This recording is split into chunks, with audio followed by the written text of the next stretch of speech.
Irmãos e irmãs, nunca batam palma numa missa. A missa é o santo sacrifício de Cristo. Aplaudir numa igreja é fazer da igreja um teatro.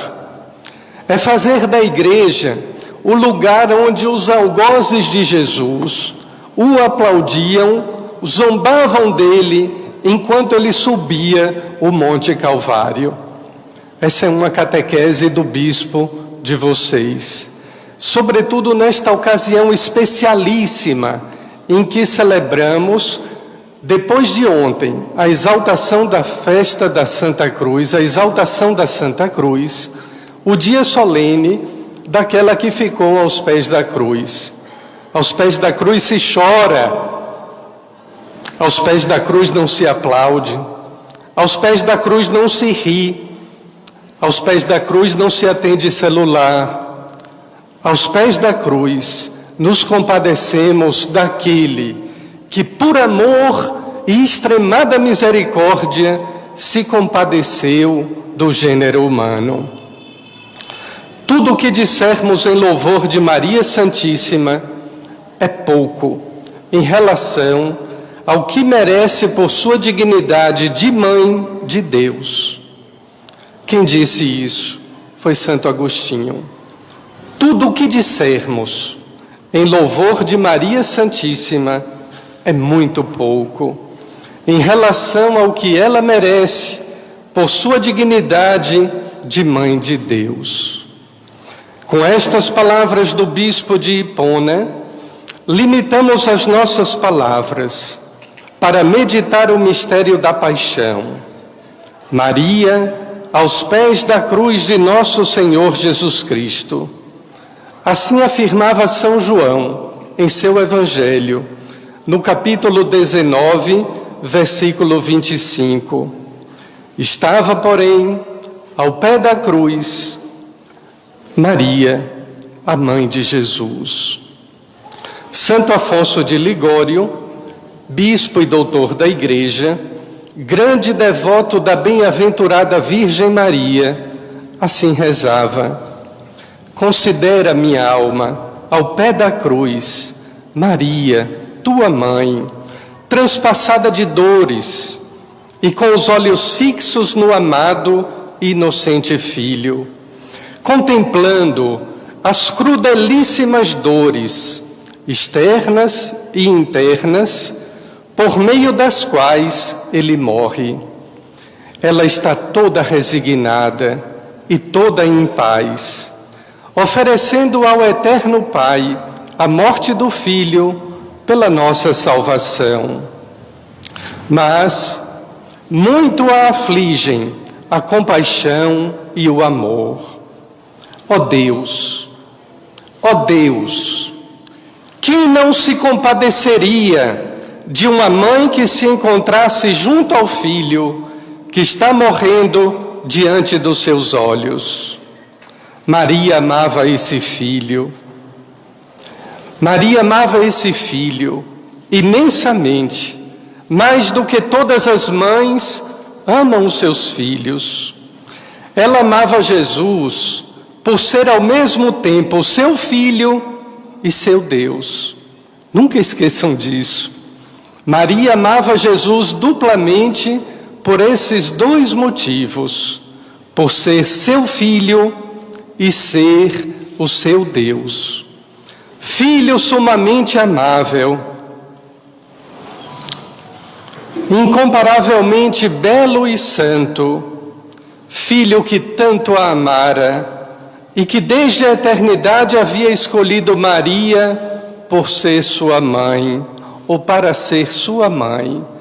Enquanto as mães aceitam o desígnio de Deus de ser mãe, Maria foi escolhida para ser mãe, e mãe do Filho de Deus.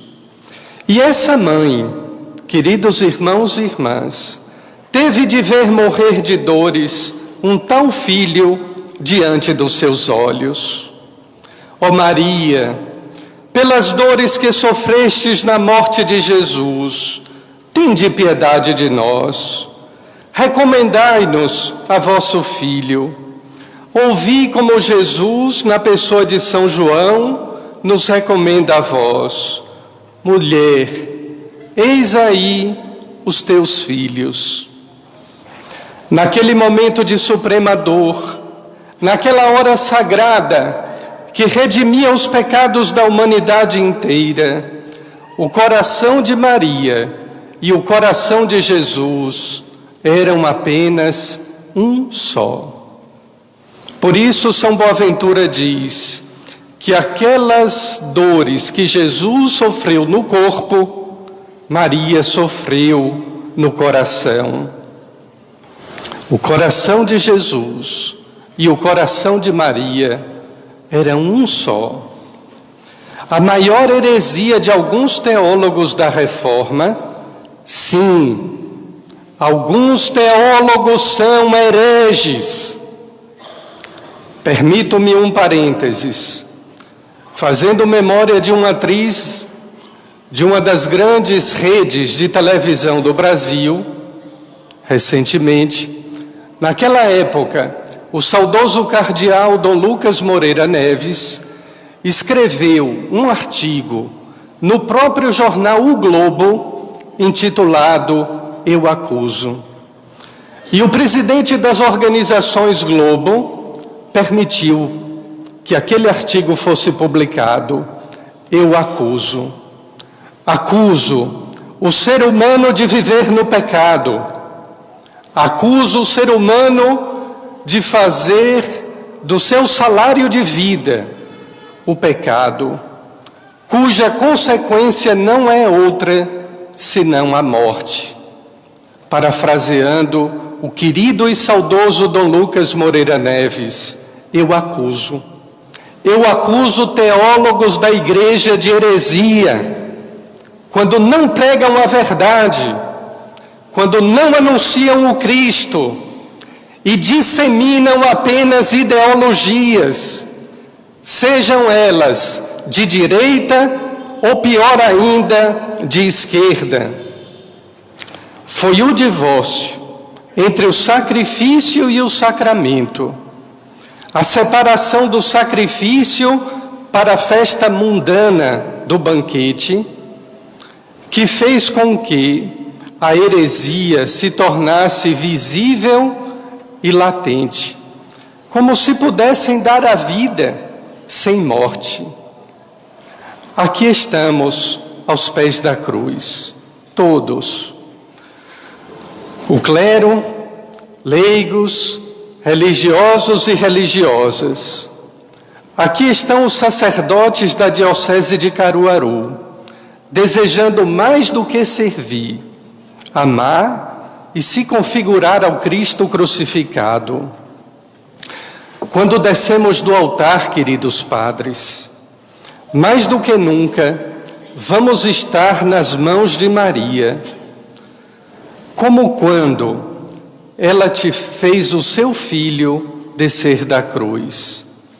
Ela não era sacerdotisa, mas podia dizer as palavras da consagração de um jeito que nenhum padre disse sobre o corpo e sangue de Jesus.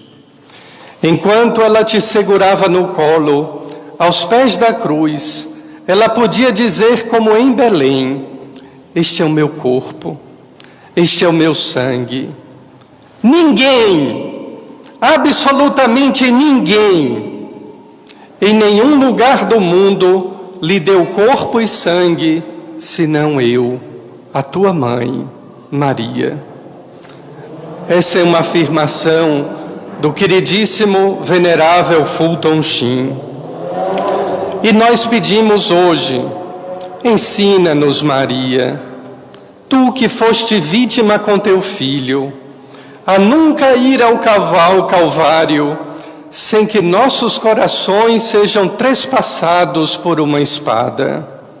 Ai de nós, queridos padres, se descermos do Calvário com as mãos brancas e sem feridas, mas havemos de ser gloriosos como sacerdotes e vítimas, quando o Senhor enxergar em nossas mãos sacerdotais as marcas da sua paixão, pois deles é que disse ele ao profeta Isaías: talhei a tua imagem nas palmas das minhas mãos. Chegou a hora, ó Mãe, tão anunciada pelo teu Filho. Bem se compreende a dor que acometeu Maria, quando a certa altura da ceia, Judas levantou-se para consumar a traição. Podemos imaginar o Divino Filho, olhando a sua mãe com doçura e repetindo as palavras que havia dito aos seus apóstolos: Mãe, é chegada a hora. Maria conhecia perfeitamente o plano de Deus a respeito da redenção.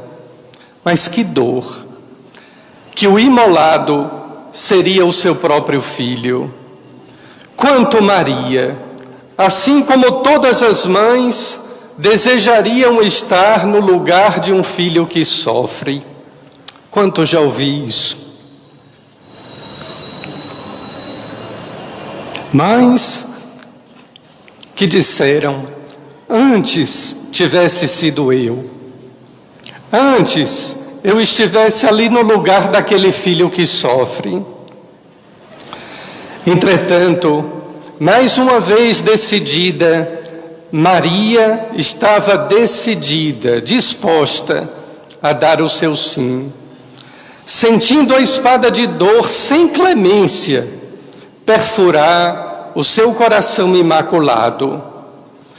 Diz a tradição da Igreja, através dos santos padres, que o mesmo anjo que anunciou a Maria que ela seria a mãe do Salvador, o arcanjo São Gabriel, permaneceu junto a Nossa Senhora, protegendo-a nos instantes da paixão contra a ação dos demônios que pretendiam atormentá-la enquanto seu filho sofria a paixão.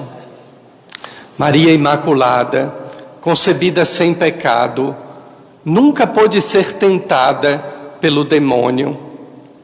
Mas os demônios, aproveitando-se da sua vulnerabilidade, da sua fragilidade ali aos pés da cruz, a atormentavam. Naqueles instantes, queridos irmãos e irmãs, se um anjo chorasse, não haveria oceano capaz de conter as suas lágrimas. Nenhuma gota de sangue, nenhuma ferida, nenhum impropério escapou à vontade do Pai Eterno, imposta para o martírio do homem-Deus. Pode-se dizer que Maria, assim como amou Jesus duplamente, como seu filho e como Deus, também Maria sofreu duplamente, primeiro no campo místico, espiritual, depois no físico, para que de alguma forma Jesus sofresse um pouco menos. O Papa Pio XII, em 1954, assim se expressava a respeito da realeza de Maria, conquistada na paixão. Ao realizar-se a obra da redenção, Maria Santíssima foi inteiramente associada ao Cristo. E por isso, justamente canta a liturgia: Santa Maria, Rainha do céu e Senhora do mundo, que a nenhum pecador desamparais nem desprezais. Ponde, Senhora, em mim os olhos de vossa piedade e alcançai-me de vosso amado Filho o perdão de todos os meus pecados. Voltemo-nos mais uma vez o nosso olhar a Maria aos pés da cruz. Quando os açoites atingiam o sagrado corpo de Jesus, Maria sentia os mesmos golpes em seu coração, sofrendo a ponto de quase desfalecer. muitas pessoas próximas ao local. E sobre Jesus, todas elas eram próximas para obter as suas graças. Algumas correspondiam, tomando-se de compaixão por ele. Outras, porém, rejeitavam esse chamado e, rindo, zombavam dele. Quando terminou a flagelação, queridos padres, da planta dos pés até o alto da cabeça, nosso Senhor Jesus Cristo era apenas uma chaga, homem das dores. Ao vê-lo passar, Maria sentiu uma profunda dor e compreendeu. Maria sentiu uma profunda dor e compreendeu, porque São José havia sido tirado desta terra antes da paixão. Escutem, sendo a vocação de São José proteger a vida de Jesus, ele jamais poderia assistir a essa infâmia com os braços cruzados. Por isso José é chamado por Deus antes da paixão. Ao ver o seu divino filho carregando a cruz, banhada de sangue, Maria, com o coração enternecido, tornou-se a primeira mulher estigmatizada, carregando em sua alma as chagas do Cristo crucificado. Pode-se dizer que Maria antecipou-se a todos os santos da história que trouxeram em seu corpo as marcas da paixão. Ainda assim, Maria, sustentada pela força do Espírito Santo, permanecia de pé junto à cruz. Mas não seria mais bonito se Maria estivesse de joelhos aos pés da cruz? Não. Não. Exatamente porque de pé Maria participava do sacrifício de Cristo. Participava da imolação do seu filho, que era ao mesmo tempo o Filho de Deus. Sua postura de pé significava que vivia a paixão junto com seu filho, enquanto sócia privilegiada do mistério da redenção. A atitude de Nossa Senhora foi consolo para o homem Deus, e é consolo também para cada um de nós em nossas dores. Não se desanime, não se aflija, não se aperreie. Maria aos pés da cruz é também aquela que nos sustenta, mesmo quando a vontade é de sucumbir e desistir da própria vida. Longuinho golpeou o coração de Jesus e dali jorrou sangue e água, os sacramentos da igreja. Mas é também certo que o coração transpassado de Maria fez-lhe jorrar em seus olhos maternos as lágrimas que tantas vezes nos saciam da presença e do desejo de uma mãe. A cidade de Caruaru nasceu sob a sombra do madeiro da cruz, do Monte Bom Jesus. Do alto do Monte Bom Jesus, ou no alto do monte, está a cruz de Jesus Cristo. Aos pés do Monte Bom Jesus está a igreja de Nossa Senhora das Dores, Maria aos pés da cruz. Que contradição, quando olhamos o Monte Bom Jesus e desejamos subi-lo, mas não aceitamos o Calvário. Que contradição, quando chegamos no alto do Monte Bom Jesus e apreciamos a beleza da cidade e suas luzes para baixo, quando o certo seria subir o Monte Bom Jesus e cada vez mais olhar para o alto da cruz. Quando olhamos para baixo, nos deparamos para a baixura ou para a baixaria de um mundo que se diz moderno, tecnológico e científico, mas a barbárie do ser humano é pior do que na Idade Média. De um mundo que se diz tecnológico e científico, onde tudo é crime, até mesmo derrubar uma árvore, mas nada é pecado.